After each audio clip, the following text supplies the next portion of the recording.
வணக்கம் தோழர்களே. நம்மளுடைய பழைய பதிவு ஒன்றில் நம்ம வாழைக்கு வாழை காணுக்குள்ளேருந்து நம்ம குழிக்கு தண்ணி ஊற்றுறத ஒரு பதிவு ஒன்று போட்டிருந்தோம். அதில் பார்த்தீங்கன்னா, இப்போ இதில் எப்படி கருகருன்னு தண்ணி இருக்கோ அதே மாதிரி தான் தண்ணியும் இருக்கும். அதில் ஒரு நண்பர் ஒருத்தர் கமெண்ட் பண்ணியிருந்தாப்புல, சாக்கடை தண்ணிக்குள்ளே இருந்து மோந்து ஊற்றிக்கிட்டு இருக்கீங்களா அப்படின்னு சொல்லிட்டுங்கிற மாதிரி கேட்டிருந்தாங்க. தோழர்களே, இதில் தண்ணி நம்ம பாய்ச்சி வச்சுருப்போம். அது மாதிரி பழைய வாழை, இந்த மாதிரி பழைய வாழைகள், அழுகுன வாழைகள் எல்லாத்தையுமே உள்ளே தான் போட்டு வச்சுருப்போம். அப்போ என்னாகும் பார்த்தீங்கன்னா, அதுக்குள்ளே கிடந்து அழுகும், நல்லா அழுகி தண்ணி இந்த மாதிரி தான் இருக்கும். தண்ணி கொஞ்சம் வாடை அடிக்கத்தான் செய்யும்.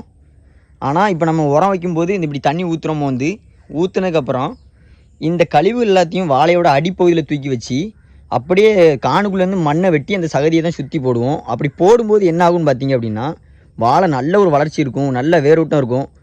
வாழை நல்ல பிக்கப்பாக, அதாவது இவ்வளோ நாள் இருந்த வளர்ச்சியோட அந்த ஒரு 20 நாளில் நல்ல ஒரு வளர்ச்சி இருக்கும். அடுத்தடுத்து அந்த வீடியோ பதிவில் பார்க்கலாம். அதனால் யாரும் இது சாக்கடை தண்ணி நினைக்க வேண்டாம். இது ரொம்ப பயனுள்ள தண்ணி எங்களை பொறுத்த மட்டும் வாழை விவசாயத்தில்.